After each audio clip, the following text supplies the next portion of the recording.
The river roared like a beast unleashed from hell itself as Abigail Jennings desperately clung to the reins of her panicked horses, the wagon lurching violently beneath her. What had begun as a light spring rain had transformed into a deluge that turned the shallow creek crossing into a raging torrent, and now her life's possessions and her life itself hung in the terrible balance between the merciless water and the rapidly darkening Montana sky. "Hold on." The deep voice cut through the crash of water and the terrified whinnying of her horses. A man on horseback appeared at the edge of the flooded crossing, his broad-shouldered silhouette outlined against the stormy horizon of 1878 Montana territory. The wagon stuck. Abigail shouted back, her voice barely audible above the thunder of the flood. Water was already seeping through the floorboards, soaking the hem of her skirt. The wagon shifted again, tilting dangerously. The stranger dismounted in one fluid motion, tying his horse to a nearby tree before wading into the churning water. As he approached, Abigail could see his features more clearly: a strong jaw covered with several days' worth of stubble, intense eyes that assessed the situation with calm efficiency, and shoulders broad enough to suggest he was no stranger to hard work. "Name's Ryker Zanetti," he called, reaching the side of her wagon and gripping the edge to steady it against the current. "And it looks like you've got yourself in quite a predicament, madam." "Abigail Jennings," she replied, her knuckles white as she gripped the seat. "I was heading to Silver Creek to start a new life." The bitter irony wasn't lost on her that this new beginning might end before it truly started. Ryker assessed the wagon, the terrified horses, and the rising waters with a practiced eye. "The current's too strong to save the wagon," he announced, his voice steady despite the dire situation. "But we can save you and anything you can carry." "My belongings," Abigail began, thinking of the trunk containing her mother's wedding dress, the photograph albums, and the small wooden box containing her meager savings. "Won't do you any good if you're dead," Ryker cut in, not unkindly. He extended a hand toward her. "You'll reach dry land with me, Miss Jennings. That's a promise." Something in his voice, the absolute certainty of it, made Abigail believe him. She nodded once, then began gathering what she could into a small satchel: the family Bible, the money box, a locket containing a curl of her mother's hair. The rest would have to be sacrificed to the flood. "Now," Ryker said, positioning himself by the wagon seat, "when I count to 3, you jump to me. Don't hesitate, I'll catch you." The wagon groaned beneath them, tilting further as the current pushed against it relentlessly. 1. Ryker braced himself, his stance wide in the rushing water. 2. Abigail tucked the satchel securely under her arm, her heart hammering against her ribs. 3. As Abigail leapt, the wagon finally surrendered to the torrent, breaking free of the muddy bottom and beginning to roll. Ryker's arms closed around her waist, solid and sure, and then they were both underwater, the cold shock stealing her breath. She felt his grip tighten, felt him kick powerfully against the current, and then they were breaking the surface, gasping for air. "Hold on." He shouted above the roar, and Abigail wrapped her arms around his neck as he fought the current, moving diagonally toward the shore. His strength was astonishing, each powerful stroke bringing them closer to safety while her wagon, carrying everything she owned in the world, disappeared downstream. With one final effort, Ryker dragged them both onto the muddy bank. They collapsed side by side, chests heaving, the rain still pelting down on them. "My horses," Abigail gasped, sitting up to look downstream. "They'll break free of the harness," Ryker assured her between breaths. "Horses are strong swimmers, better chance than we had." Abigail's body began to shake, partly from the cold and partly from the realization of how close she'd come to death. "You saved my life, Mr. Zanetti." Ryker pushed himself to his feet, water streaming from his clothes, and offered her his hand once more. "Call me Ryker, and we're not safe yet. We need to find shelter before this storm gets worse." "Where?"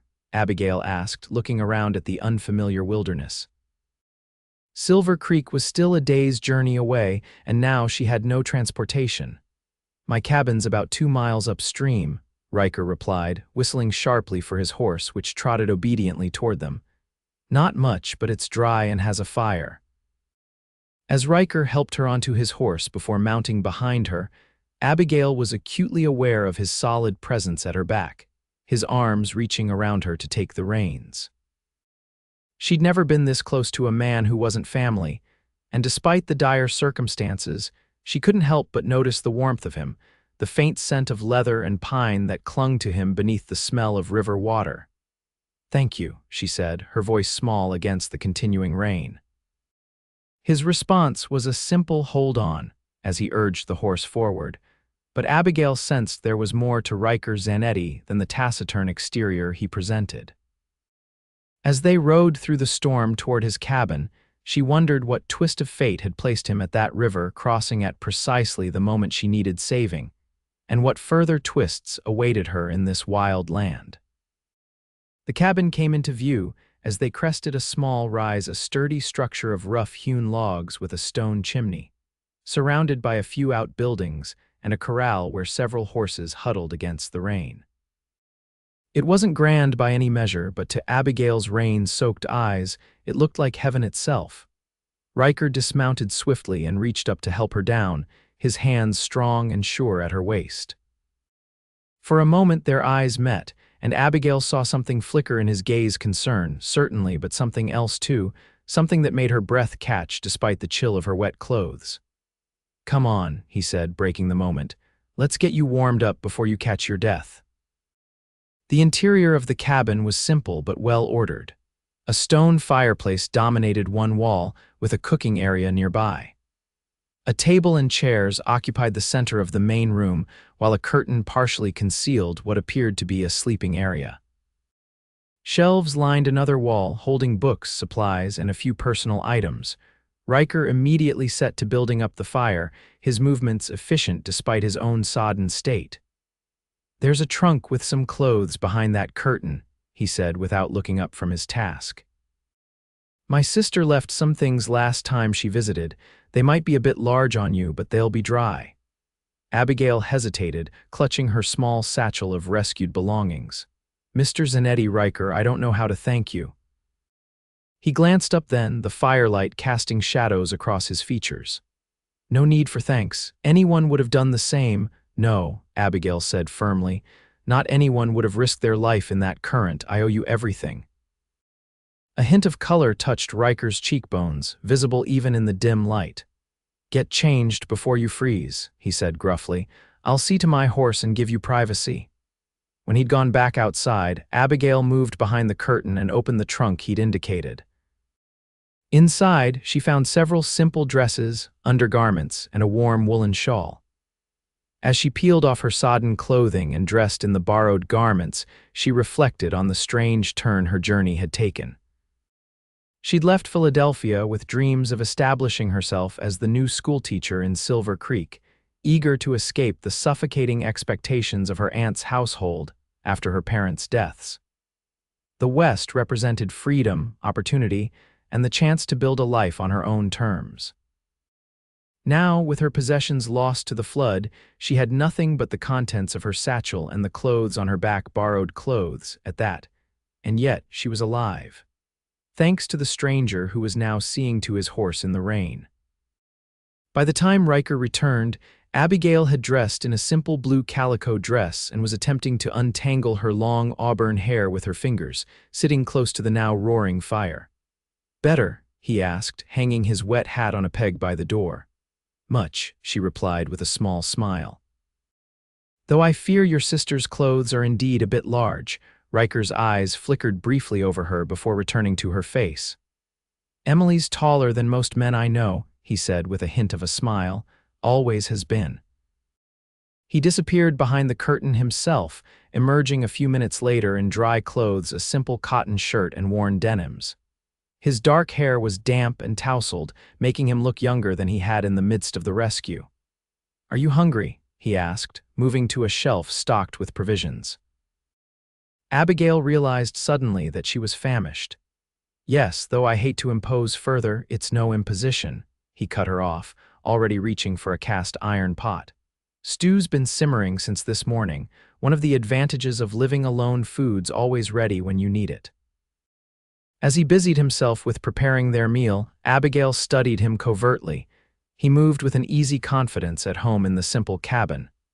"Have you lived here long?" she asked. "5 years," he replied, spooning stew into 2 bowls.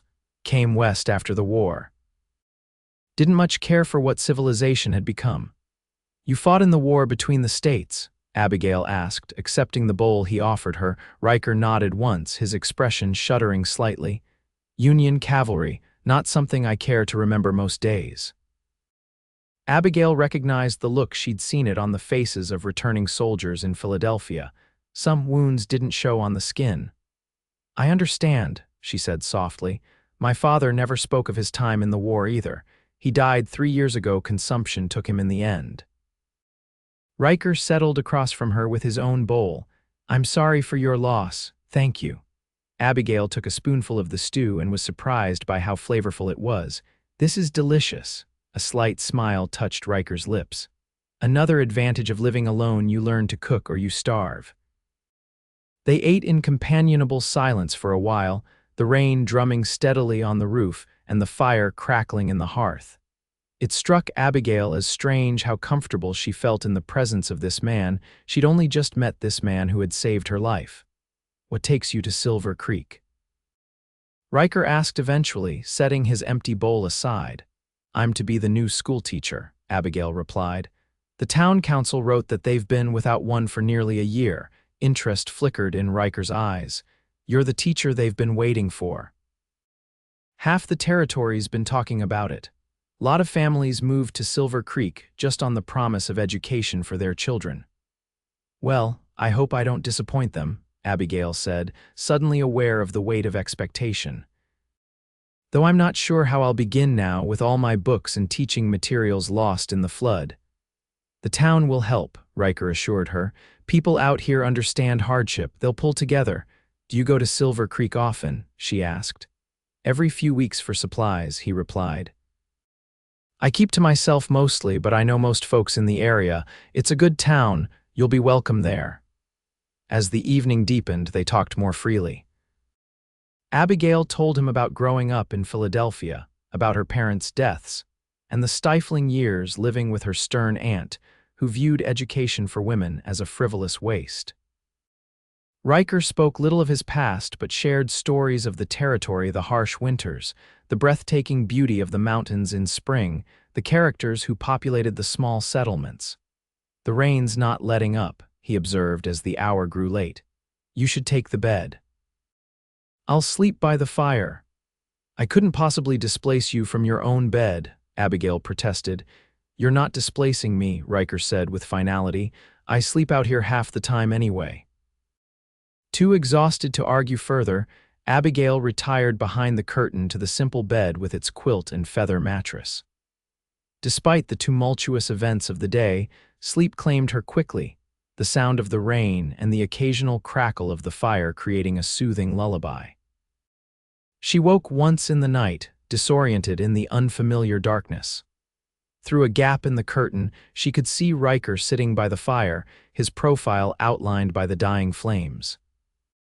He wasn't sleeping but staring into the embers with an expression of such profound solitude that Abigail felt her heart constrict. Then, as if sensing her gaze, he turned slightly. Their eyes met briefly across the darkened room, and something unspoken passed between them before Abigail, flustered, retreated back behind the curtain. Morning brought clear skies and the cheerful chirping of birds. Abigail emerged from behind the curtain to find Ryker already up and preparing coffee, the rich aroma filling the cabin. "I hope you slept well," he said, pouring a cup and offering it to her. "Better than I had any right to, given the circumstances," she replied, accepting the coffee gratefully.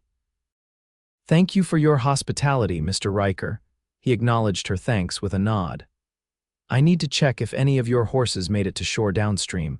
After breakfast, we can ride into Silver Creek. It's about 4 hours from here." "You don't have to escort me," Abigail began, though the thought of making her way alone to a town she'd never seen was daunting. "I do," Ryker said simply. "Can't in good conscience send you off alone, especially after what happened yesterday." He hesitated, then added more quietly, "Besides, I'd like to see you safely delivered to where you're meant to be." There was something in his tone, a hint of reluctance, perhaps, that made Abigail wonder if he was as eager to see her go as his words suggested. But that was foolish. They were strangers, brought together by circumstance, nothing more. After a breakfast of cornbread and more coffee, they set out. Ryker had found no sign of Abigail's horses, though he assured her they had likely made their way to safety somewhere downstream. The loss of her wagon and possessions weighed heavily on Abigail's mind as they rode, sharing Ryker's sturdy mount. "I don't know how I'll begin teaching without books or supplies," she confessed as they followed a trail that wound through stands of pine and aspen, the latter just beginning to show the tender green of new leaves. "Silver Creek's got a decent general store," Ryker replied. "And the families will contribute what they can. Books are precious out here, folks, don't throw them away. You'll piece together what you need." His confidence was reassuring, as was his solid presence as they rode. Despite the impropriety of their situation, an unmarried woman and man traveling alone together, Abigail couldn't bring herself to feel the scandalized concern that her aunt would have expected of her. Out here, in this vast wilderness, the strict social conventions of Philadelphia seemed as distant as the stars. They stopped at midday by a clear stream to rest the horse and eat the simple lunch Ryker had packed. Sitting on a fallen log, sharing bread and jerky, Abigail found herself studying her rescuer's profile. In the clear light of day, she could see the fine lines at the corners of his eyes, evidence of years spent in the sun, and the small scar that cut through his right eyebrow. He wasn't classically handsome like some of the gentlemen she'd known back east, but there was a rugged appeal to him that she couldn't deny. "Is something wrong?" Ryker asked, catching her gaze. Abigail felt heat rise to her cheeks. "No, I was just wondering what brought you out to the crossing yesterday. It seems providential that you were there at that exact moment." Ryker's expression softened slightly. "I'd been tracking a mountain lion that had been taking calves from a ranch about 10 miles east. The storm drove me back, and I was heading home when I heard your horses." He paused, then added quietly, "I'm glad I was there." "As am I," Abigail replied, her voice equally soft. For a moment they simply looked at each other, the sounds of the wilderness bird song, the gentle burble of the stream, the rustle of wind through new leaves surrounding them. Then Ryker cleared his throat and stood. "We should keep moving if we want to reach Silver Creek before dark." As they continued their journey, the landscape began to change. The wilderness gradually gave way to scattered homesteads, then more frequent signs of settlement. Finally, as the afternoon sun was beginning its descent, they crested a hill and Silver Creek came into view below them, a small but thriving settlement nestled in a valley, with a main street lined with wooden buildings, a church steeple rising prominently from one end and homes scattered around the periphery. "There it is," Ryker said, reining in his horse. "Your new home." Abigail felt a flutter of anxiety mixed with excitement. After the long journey from Philadelphia, after the near disaster at the river crossing, she was finally reaching her destination. Yet somehow, looking down at the town that was to be her future, she felt a curious reluctance. "It's larger than I expected," she commented. "It's grown fast these past 2 years," Ryker replied. "The railroad spur that connects to the main line is only 15 miles south. Brings trade, new settlers."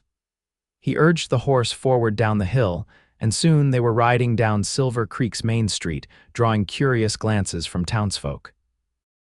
Abigail was acutely aware of her borrowed clothes, her lack of luggage, and the fact that she was arriving in town riding double with a man the locals clearly recognized. Ryker drew the horse to a stop in front of a 2-story building with a sign declaring it the Silver Creek Hotel and Dining Room. "Mayor Donnelly's wife runs the place," Ryker explained as he dismounted and reached up to help Abigail down. "She'll get you settled until more permanent arrangements can be made." As Abigail's feet touched the ground, Ryker's hands lingered briefly at her waist and their eyes met. "Thank you," she said earnestly, "for everything. Before he could respond, the hotel door burst open and a plump, cheerful-looking woman in her 50s emerged, wiping her hands on an apron. Ryker Zanetti, as I live and breathe. Twice in 1 month the town'll start thinking you're getting sociable. Her keen eyes took in Abigail, noting the borrowed clothes and their travel-worn appearance.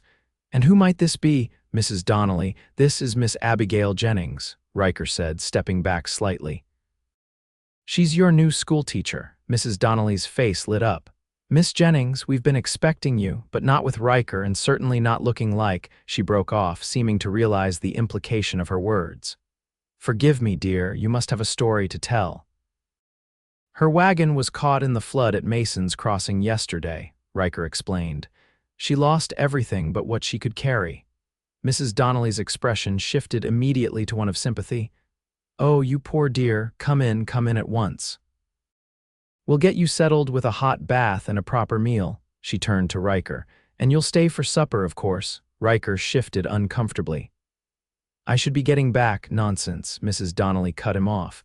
After bringing our teacher safely to us, the least we can do is feed you.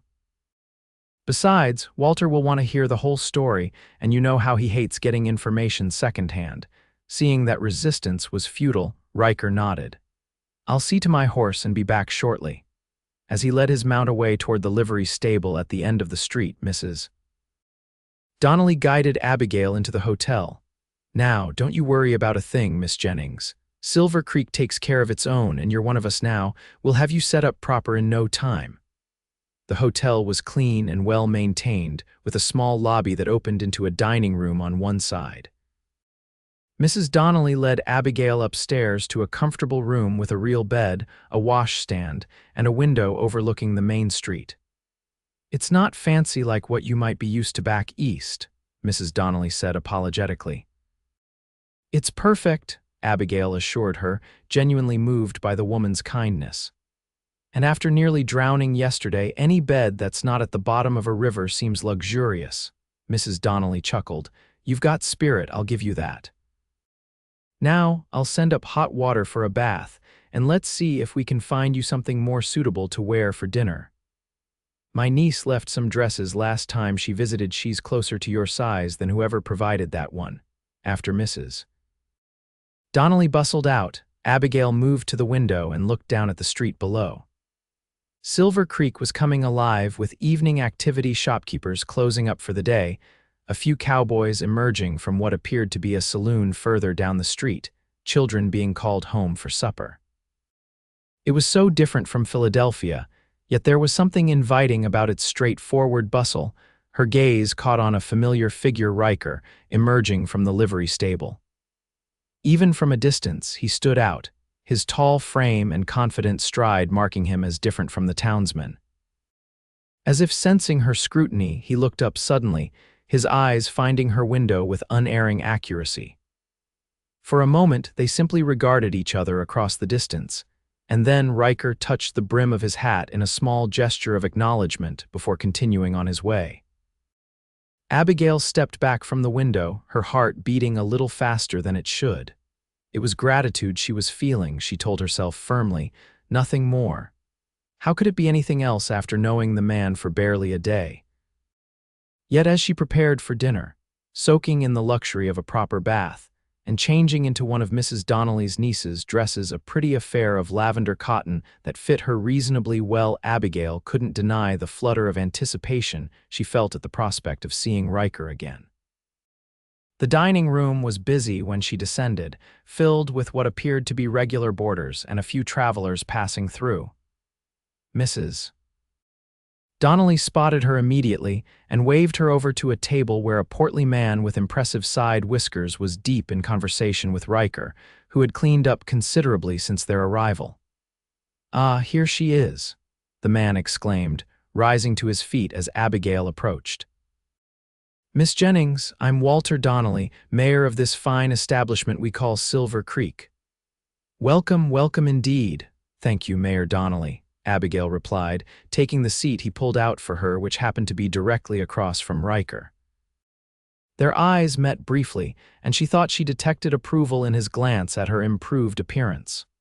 "Ryker here was just telling me about your harrowing experience," the mayor continued, resuming his own seat. Providence indeed that he happened to be passing Mason's Crossing at that very moment. Providence and poor timing on the mountain lion I was tracking, Ryker corrected dryly. However it came about, we're grateful, Mrs. Donnelly said, joining them with a tray of food. Now, Miss Jennings, you must be starving after your ordeal. Eat up, and then we can discuss how to get you properly outfitted and settled. The meal that followed was the most pleasant Abigail had experienced in some time. Mayor Donnelly was a font of information about Silver Creek, proudly detailing its growth over the past 5 years, the diverse backgrounds of its residents, and the community's eager anticipation of finally having a proper teacher. The schoolhouse is all ready for you, he explained enthusiastically. Built it last fall specifically, it's small but solid with living quarters attached at the back for the teacher. The children have been making do with their parents teaching or Miss Hawkins at the general store giving lessons when she has time, but it's not the same as having a dedicated educator. I'm eager to begin, Abigail said sincerely. Though I must confess I'm concerned about teaching without proper materials, given the loss of my books and supplies. Don't you worry about that, Mrs. Donnelly assured her. Once word gets around about what happened, folks will contribute what they can. Many of the families have books they brought from back east, and I know the Hendersons have a whole set of readers they'd be glad to lend. Throughout the conversation, Ryker remained mostly silent, offering comments only when directly addressed. Yet Abigail was acutely aware of his presence, of the way his eyes occasionally lingered on her face when others were speaking, of the quiet attention with which he followed the discussion. "And what about you, Ryker?" Mayor Donnelly asked suddenly. "Any little Zanettis that might be attending our new school?" Ryker's expression didn't change, but Abigail noticed a slight tightening around his eyes. "No, Walter, you know I live alone." "More's the pity," Mrs. Donnelly murmured with a significant glance at her husband. "A man like you should have a family." An awkward silence fell, which Abigail hastened to fill. "Mr. Zanetti Ryker has a very comfortable home. I'm most grateful he was willing to shelter me after the flood." The conversation moved on to other topics, but Abigail couldn't help wondering about Ryker's solitary existence. Had there been someone once, a sweetheart lost in the war, perhaps, or was he simply one of those men who preferred the company of wilderness to that of other people? As the evening drew to a close, Mayor Donnelly announced that he would personally show Abigail the schoolhouse in the morning.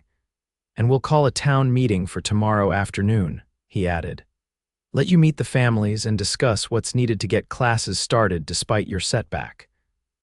"That sounds wonderful," Abigail agreed, though the prospect of being the center of attention in a town meeting was somewhat daunting. As the Donnellys began clearing the table, Ryker rose. "I should be heading back, in the dark," Mrs. Donnelly protested. "Surely you'll stay the night." "We've plenty of rooms." Ryker shook his head. "Moon's nearly full, trail's clear enough." "At least let me walk you out," Abigail said, rising as well. She felt the Donnellys exchange a glance behind her but ignored it. Outside, the night was indeed clear, the nearly full moon casting Silver Creek in silvery light that softened its frontier edges.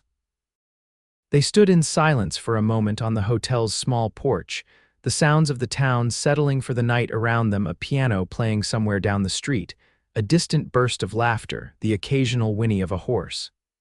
"You'll do well here," Ryker said finally, his voice low. "They're good people." "Thanks to you, I have the chance to find out," Abigail replied. She hesitated, then added, "Will I see you again?" Something flickered in Ryker's eyes, surprise perhaps, or something warmer. "I come to town every few weeks for supplies." "And Silver Creek's not so big that we won't cross paths." It wasn't the answer Abigail had hoped for, though she wasn't entirely sure what she had hoped for. "Of course, I wanted to thank you properly once I'm settled." Ryker studied her face for a long moment, his expression unreadable in the moonlight. "No thanks needed, Miss Jennings. I'm glad I could help." He touched the brim of his hat. "Good night." "Good night, Mr. Zanetti," Abigail replied softly, falling back on formality as he did. She watched as he retrieved his horse from the livery and rode out of town, his figure gradually disappearing into the darkness. Only when he was completely out of sight did she turn back to the hotel, wondering why she felt a sense of loss at the departure of a man who had been a stranger to her just one day before. The next 2 weeks passed in a whirlwind of activity as Abigail settled into life in Silver Creek. The town meeting had been an overwhelming success, with families eagerly offering what books and supplies they could spare. The schoolhouse proved to be a sound structure with a classroom large enough for the 23 children currently in need of education, ranging in age from 6 to 16. The attached living quarters were simple but comfortable: a bedroom, a small sitting room that doubled as a kitchen, and a tiny washroom. The townspeople were unfailingly kind, especially once they heard the story of her rescue.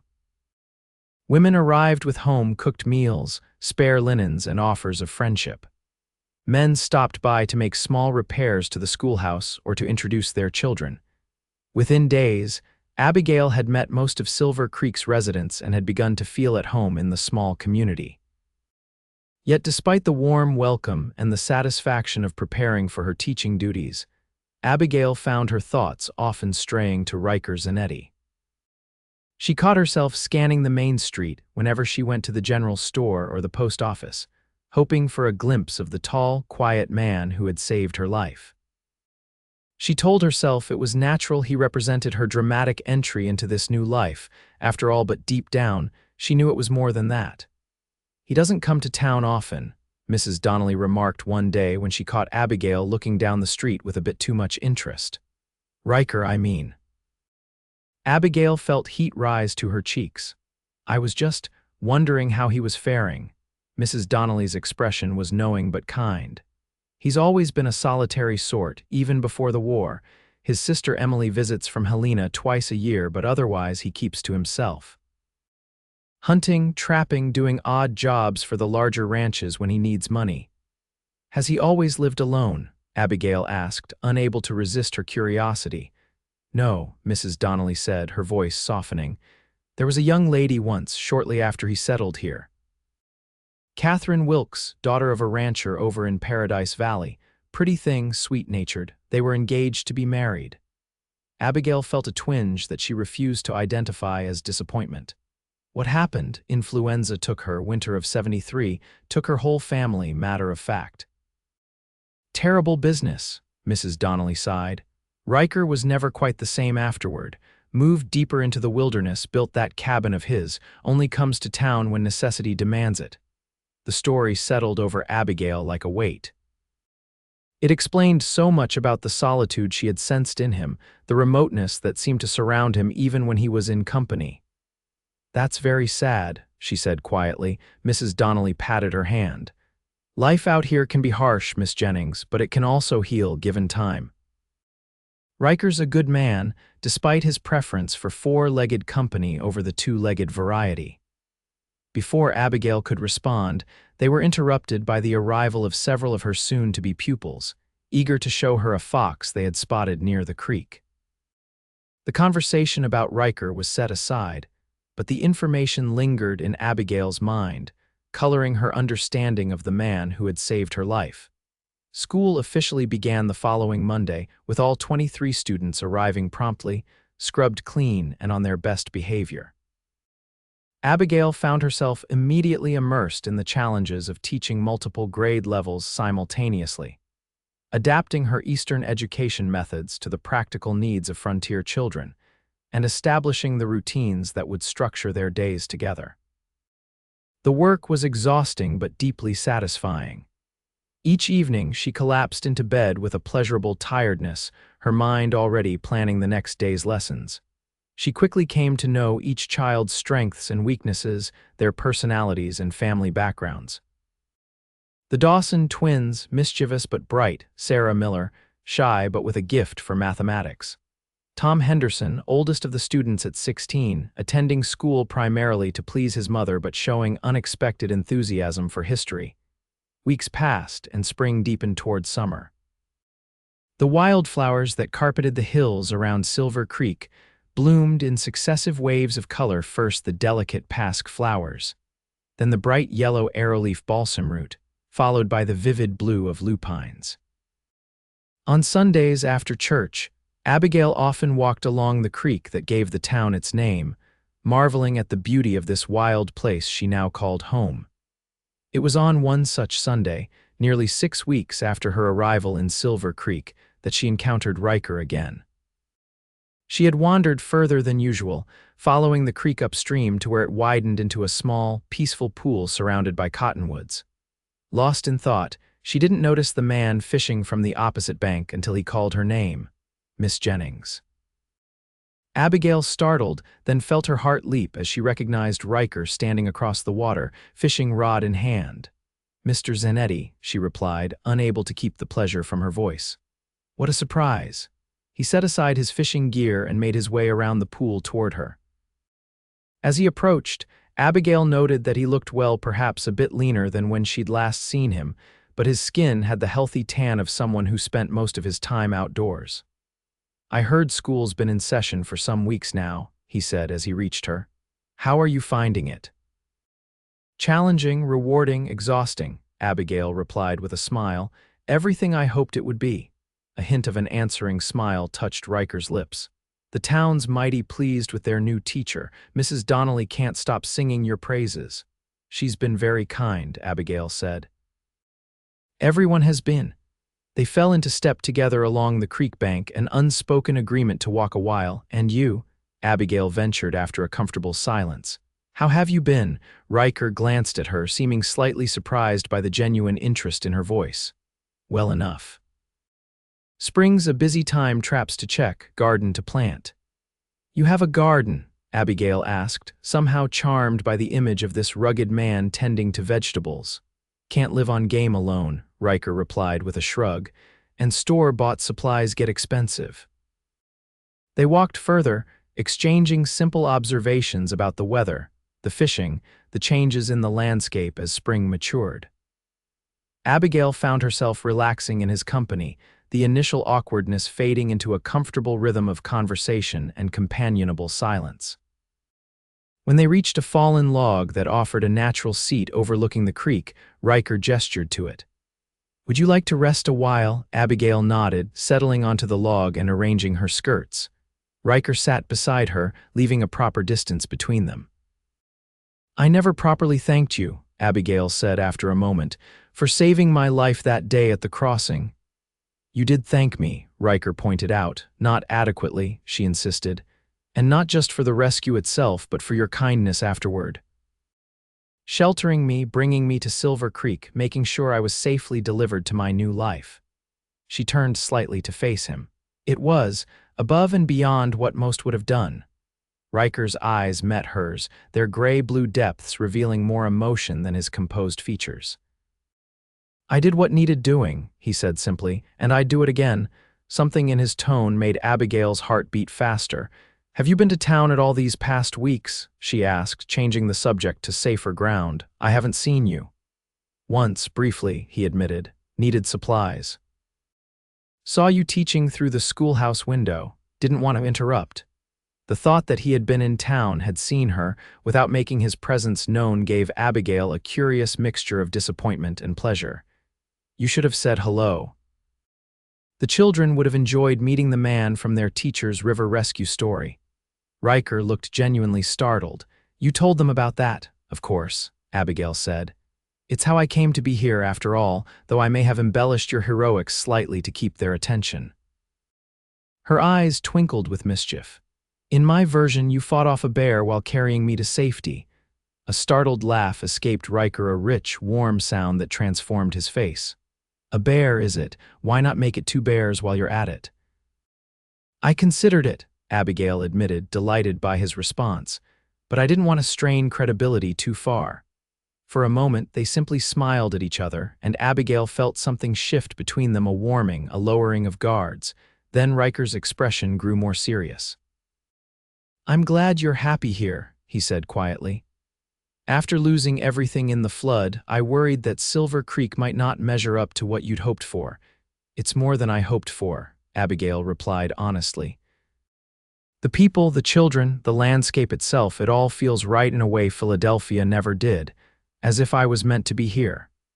She hesitated, then added softly, even the flood seems providential in retrospect since it led to our meeting. The words hung between them, more revealing than she had intended. Ryker's eyes darkened slightly, and for a heart-stopping moment, Abigail thought he might reach for her hand. Instead, he stood abruptly. "It's getting late," he said, his tone carefully neutral. "I should see you safely back to town." Disappointment washed through Abigail, though she knew his response was proper. She was, after all, the town's schoolteacher, expected to maintain a certain standard of behavior. And Ryker was a solitary man with a tragic past, not someone looking for entanglements. They walked back toward Silver Creek in silence, the ease of their earlier conversation replaced by a tension that Abigail couldn't quite interpret. Was he regretting the time spent with her? Or was he, like her, feeling the pull of something that neither of them had anticipated? As the first buildings of town came into view, Ryker stopped. "I'll leave you here," he said. "Wouldn't want to start gossip." "Thank you for walking with me," Abigail replied, trying to keep disappointment from her voice. "It was nice to see you again." Ryker studied her face for a long moment, as if committing it to memory. "Likewise, Miss Jennings." He hesitated, then added, "I'll be bringing some pelts to trade at Henderson's store on Friday. Perhaps I'll stop by the schoolhouse afterward if that wouldn't be an imposition." Joy surged through Abigail, bright and unexpected. "That wouldn't be an imposition at all," she assured him quickly. "The children would be delighted to meet you, as would I to see you again, I mean." A smile touched the corner of Ryker's mouth. "Until Friday, then." Abigail watched him walk away, his tall figure silhouetted against the western sky where the sun was beginning its descent.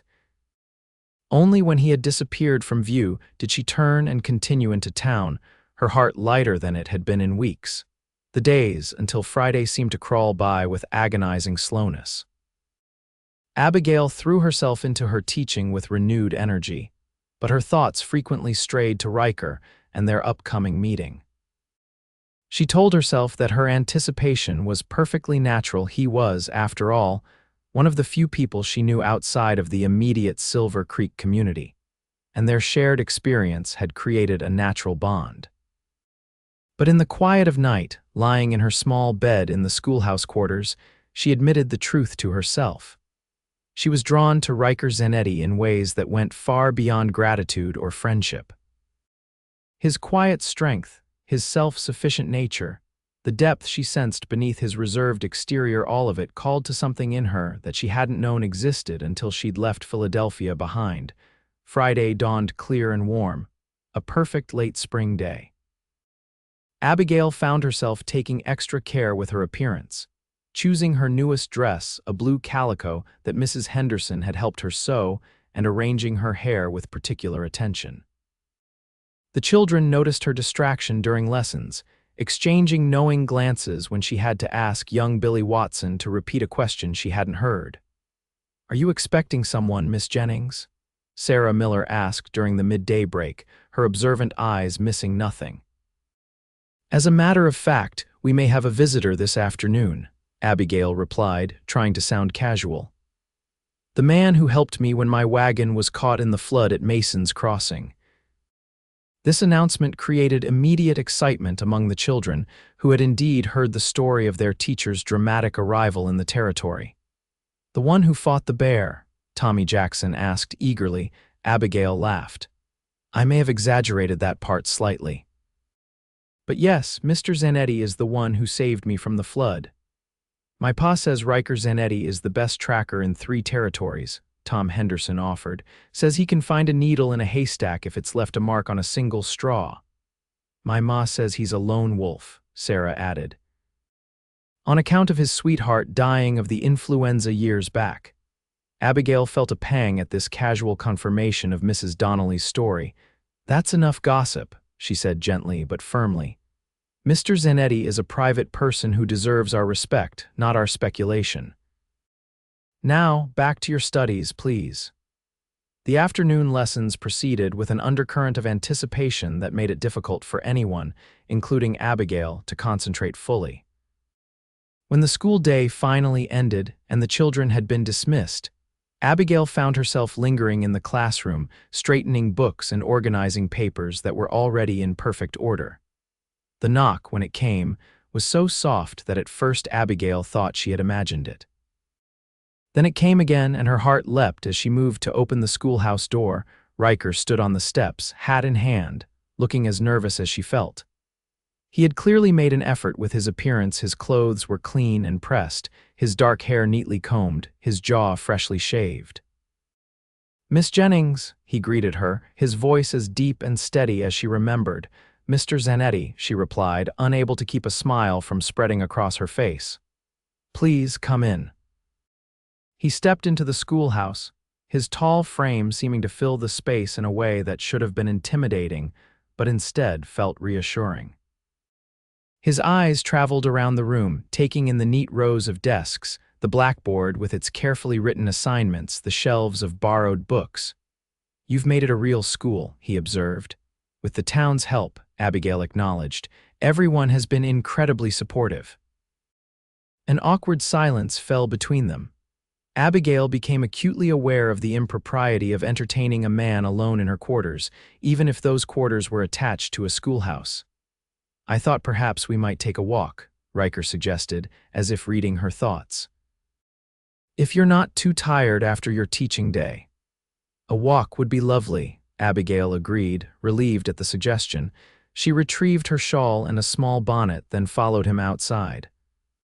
They strolled through Silver Creek side by side, drawing curious glances from townspeople who were unaccustomed to seeing the reclusive Ryker in the company of anyone, let alone their new schoolteacher. Abigail felt a momentary concern about gossip, then decided she didn't care. There was nothing improper about walking with a friend in broad daylight. "How was your trading at Henderson's?" she asked as they reached the edge of town and continued along the path that followed the creek. "Profitable," Ryker replied. "Spring beaver pelts fetch a good price." "And Henderson's fair, unlike some traders." "Have you always been a trapper?" Abigail asked, genuinely curious about the life he led in the wilderness. Ryker shook his head. "Started after the war. Before that, I worked my father's farm in Ohio. Thought I'd go back to farming after, but—" He trailed off, his expression clouding. "Couldn't settle, too many ghosts." Abigail nodded, understanding. "My father was the same after he returned. He said the city noise bothered him in ways it never had before." "It's the suddenness," Ryker said quietly. "Any loud noise and you're back there in the midst of it. Took years before I could hear a branch snap without reaching for a weapon."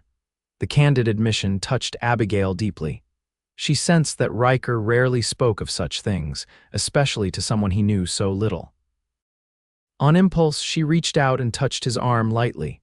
"Thank you for telling me," she said softly. Ryker glanced down at her hand on his sleeve, then met her eyes. Something passed between them, an acknowledgement, a deepening. He didn't pull away. They continued walking, their conversation turning to lighter topics: the progress of his garden, her adventures in teaching children who knew more about hunting than arithmetic, the latest news from the expanding railroad. By unspoken agreement, they avoided any mention of their growing attraction, focusing instead on building the foundation of a genuine friendship. As the sun began to dip toward the horizon, they turned back toward town. The walk had been pleasant, the conversation easy, but Abigail couldn't help feeling a sense of anticlimax. She had hoped. What exactly? That Ryker would declare some deeper feeling. That would be foolish after so brief an acquaintance, especially given his solitary nature. They reached the schoolhouse just as twilight was beginning to soften the edges of the day. Abigail turned to thank him for the walk, ready to say goodbye, when Ryker spoke first. "I'll be bringing a deer to the Donnellys tomorrow," he said, his voice carefully neutral. "If you'd like to join us for dinner." Joy bloomed in Abigail's chest. "I'd like that very much," she replied, trying to match his casual tone. 6 o'clock then," Ryker said with a nod. He hesitated, then added, "I've enjoyed our talk, Miss Jennings." "As have I," Abigail assured him. "And please call me Abigail." A small smile touched Ryker's lips. "Abigail," he repeated, as if testing the feel of her name. "Good night." "Good night, Ryker," she replied softly. She watched him walk away, his tall figure gradually disappearing into the gathering dusk. Only when he was out of sight did she enter the schoolhouse, her heart filled with an anticipation she hardly dared acknowledge even to herself. The dinner at the Donnellys the following evening marked a turning point. In the warm, welcoming atmosphere of the hotel dining room with Mrs. Donnelly's excellent cooking and Mayor Donnelly's genial conversation smoothing any awkward moments, Ryker seemed to relax in a way Abigail hadn't seen before. He spoke more freely, even sharing a few carefully edited stories from his trapping expeditions that had the mayor laughing heartily. What touched Abigail most was the way he included her in these stories, his eyes often seeking hers across the table as if to gauge her reaction or to share a private amusement. By the time the evening drew to a close, something had shifted between them, a tentative bridge spanning the distance of their separate worlds. "You'll walk Miss Jennings home, of course," Mrs. Donnelly stated rather than asked as they prepared to leave. "Of course," Ryker agreed, with a look that suggested he had planned to do so regardless. The night was clear and star-filled, the air sweet with the scent of spring blossoms. They walked slowly, neither seeming eager for the evening to end. "The Donnellys seem very fond of you," Abigail observed. "Known them since I first came to the territory," Ryker replied. "Walter helped me find my land, and Martha," he smiled slightly, "Martha's been trying to civilize me for years." "Is that why you stay away from town?" Abigail teased gently. "Fear of civilization." Ryker glanced at her, his expression softening. "Maybe I've been reconsidering my position on civilization lately." The simple statement, delivered in his quiet, measured way, sent a flutter of hope through Abigail's heart. They had reached the schoolhouse, but neither made a move to say goodnight. "I've been thinking," Ryker said after a moment. "Some of the children might benefit from practical lessons in tracking, identifying plants and animals, things that aren't in books but are useful out here." He paused, then added, "If you'd be interested in such a lesson, I could take your class on an expedition. Just along the creek, nothing dangerous." Abigail's face lit up with genuine enthusiasm. "That would be wonderful. The children would love it, and frankly, so would I. My knowledge of the natural world comes entirely from books, which I'm discovering is woefully inadequate in this environment." "Saturday, then," Ryker suggested. "I could meet you and the children here at the schoolhouse at 9. "Saturday would be perfect," Abigail agreed. "I'll send notes home with the children tomorrow to get their parents' permission." They stood facing each other in the soft darkness, the schoolhouse door behind Abigail, the vast Montana night sky above them. Abigail was acutely aware of Ryker's presence, his height, his strength, the indefinable quality that drew her to him despite all the differences in their backgrounds and experiences. "Good night, Abigail," Ryker said softly, making no move to leave. "Good night, Ryker," she replied, equally reluctant to end the moment. For a breathless second, she thought he might step closer, might even kiss her. Instead, he reached out slowly and took her hand in his.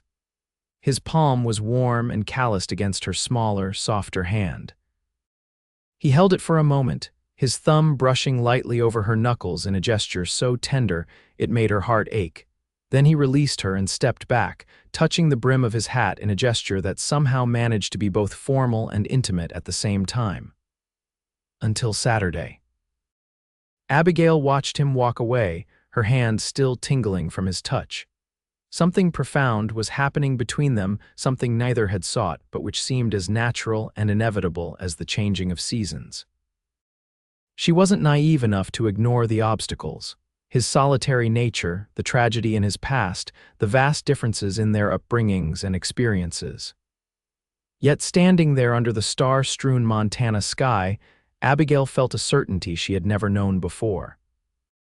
This was what she had come west to find, though she hadn't known it until now. The Saturday expedition was a resounding success. 19 of Abigail's 23 students obtained permission to participate, arriving at the schoolhouse bright and early, bubbling with excitement. Ryker appeared exactly at 9, leading a gentle mare laden with supplies, canteens of water, a simple lunch, and what Abigail later discovered were carefully prepared specimens and examples to enhance his lessons. What followed was one of the most educational and enjoyable days of Abigail's teaching career. Ryker led the group along the creek and into the surrounding hills, pointing out plants and their uses, demonstrating tracking techniques, teaching the children to read the landscape as easily as they read their primers. He was patient and thorough, never talking down to the children but adapting his explanations to their various ages and abilities. Abigail watched in admiration as even the most restless boys hung on his every word, eager to learn skills that had real application in their daily lives. The girls were equally engaged, especially when Ryker showed them which plants could be used for medicine or dyes.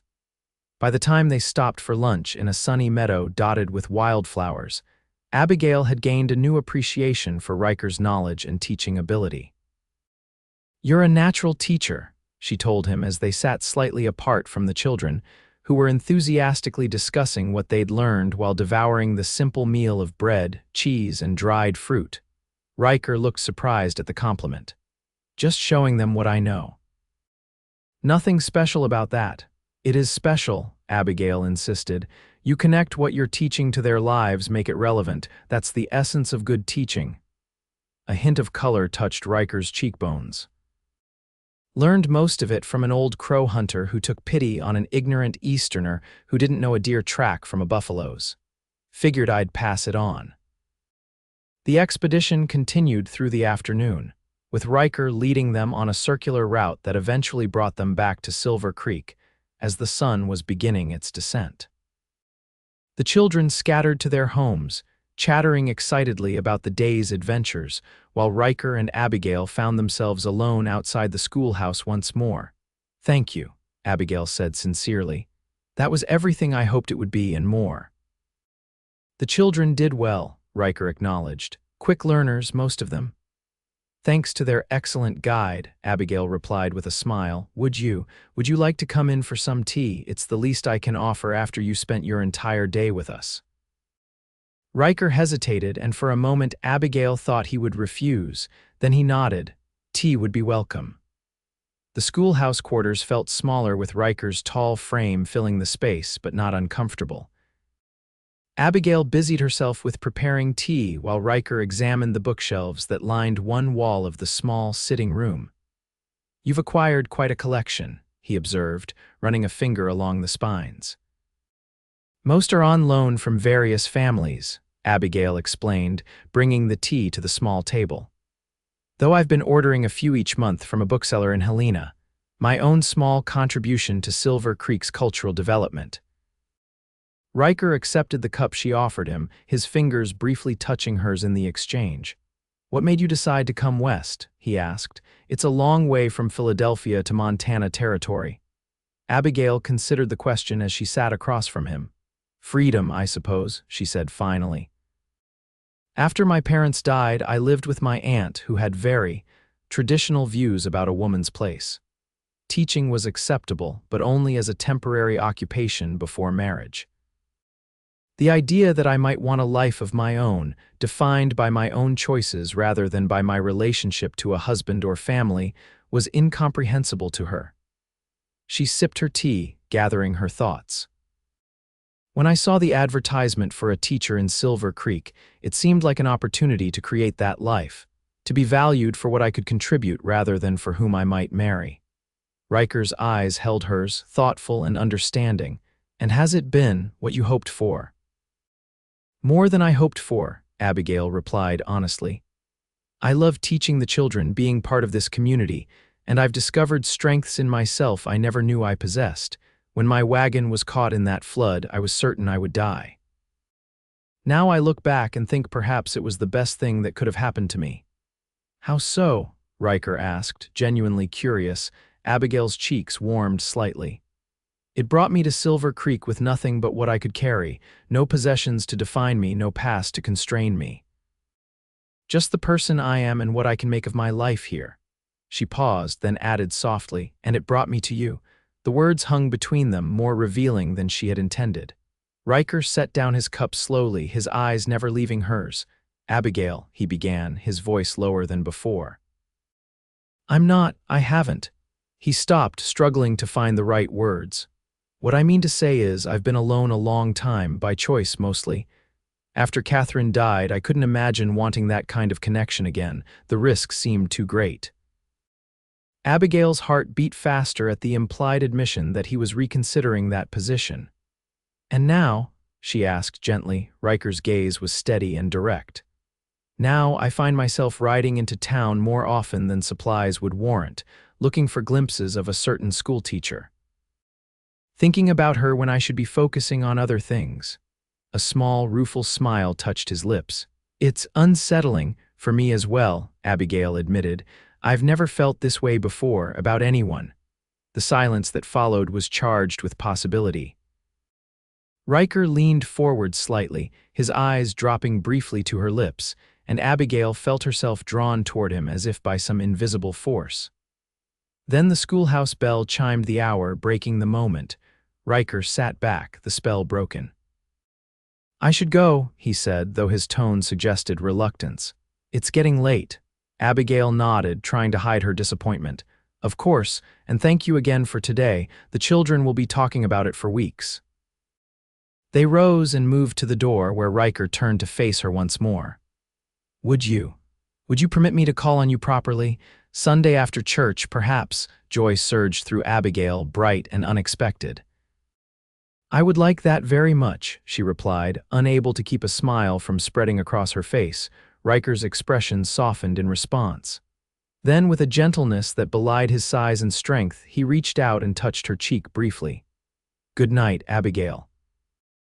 Good night, Ryker, she whispered. After he had gone, Abigail stood in the doorway for a long time, watching the stars emerge one by one in the darkening sky. Her heart was full to bursting with emotions she had never expected to feel when she'd set out from Philadelphia just a few months before. The days that followed took on a dreamlike quality for Abigail. She taught her classes with her usual dedication, but her thoughts were constantly drawn to Ryker and the promise of their developing relationship. Sunday arrived with agonizing slowness, but when it finally came, bringing Ryker to her door after church with a small bouquet of wildflowers, Abigail felt that the wait had been worthwhile.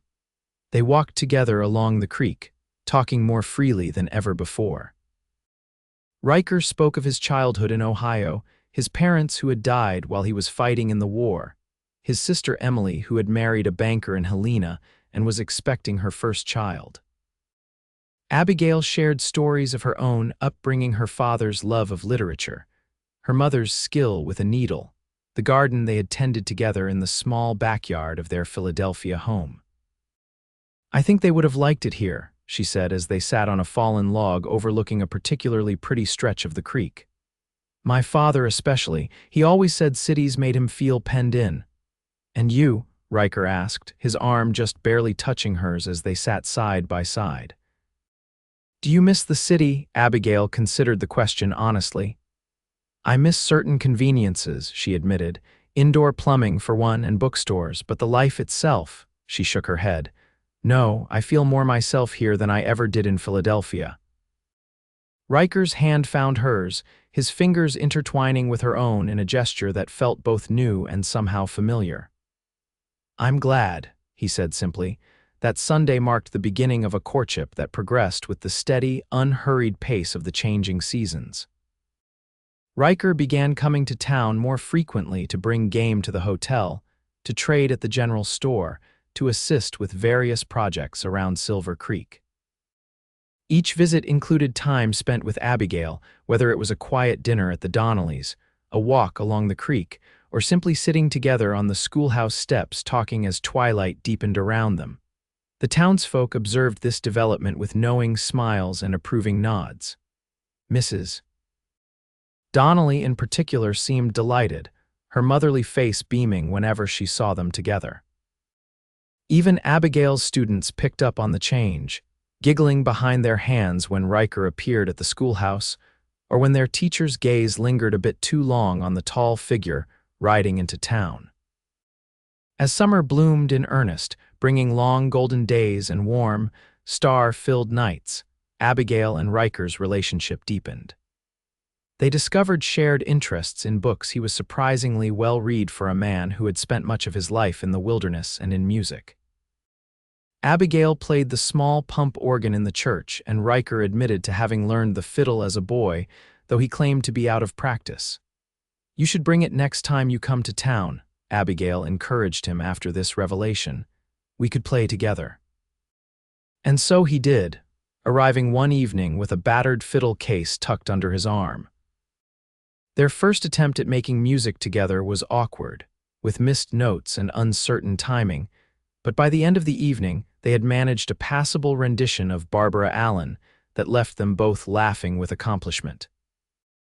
"We make a good pair," Abigail said as they concluded their impromptu concert. Ryker's eyes met hers, serious suddenly. "Yes," he agreed softly, "we do." The kiss that followed their first was gentle and brief, a question as much as a statement. When Abigail responded by leaning into him, her hand coming up to rest against his chest, Ryker deepened the kiss, his arms encircling her waist with reverent care. Time seemed to stop, the world narrowing to just this moment, just this connection. When they finally broke apart, Ryker rested his forehead against hers. "I never expected this," he murmured. "After Catherine, I thought that part of my life was over. And now," Abigail asked, her heart in her throat. Ryker's hand came up to cup her cheek. "Now I find myself planning a future I'd given up on, thinking about a home that's more than just shelter from the elements, wondering if a certain schoolteacher might consider sharing it someday." Joy bloomed in Abigail's chest, bright as the summer sun. "She might," she whispered. "If properly asked." The smile that spread across Ryker's face transformed him, erasing the lines of solitude and grief that had marked him when they'd first met. "I'll keep that in mind," he promised, before kissing her once more. As summer waned toward autumn, bringing cooler nights and the first hints of gold to the aspen leaves, Abigail began her second term of teaching with renewed energy. The school had grown to include 3 new students' children from a family that had moved to Silver Creek, specifically because of the educational opportunity. The town itself was thriving, with new businesses opening and talk of incorporating officially in the coming year. Through it all, Abigail's relationship with Ryker continued to deepen. He had begun building in addition to his cabin a larger bedroom, a proper kitchen, a covered porch that would catch the morning sun. Though he never stated it directly, the implications were clear to both of them. "Will you come see it?" he asked one crisp September afternoon as they walked along the creek, the water running clear and cold over the stones. "The cabin, I mean. I know it's not proper for you to visit alone, but perhaps Mrs. Donnelly would accompany you. I'd like your opinion on the changes." Abigail squeezed his hand. "I'd love to see it. And yes, I'm sure Mrs. Donnelly would be delighted to serve as chaperone. She's been hoping for an invitation to inspect your bachelor establishment, as she calls it, for years." The following Sunday found Abigail and Mrs. Donnelly riding in the Donnelly's buggy along the trail to Ryker's cabin, with Ryker himself leading the way on horseback. The journey, which had seemed so desperate and perilous that stormy day in spring, was now a pleasant excursion through countryside painted in autumn's rich palette of gold, russet, and bronze. When they crested the final rise and the cabin came into view, Abigail caught her breath. The simple structure she remembered had been transformed. The new addition extended from the original cabin, nearly doubling its size. A wide porch wrapped around the front, with a pair of rocking chairs positioned to catch the best view of the valley below. Flower boxes hung from the windows, still bright with late-blooming asters and black-eyed Susans. "Ryker Zanetti," Mrs. Donnelly exclaimed as they drew closer, "you've been keeping secrets. This is no bachelor's shack, this is a proper home." Ryker's expression was a mixture of pride and embarrassment as he helped first Mrs. Donnelly, then Abigail down from the buggy. "It's still a work in progress," he said modestly, "but it's coming along." The interior was equally transformed.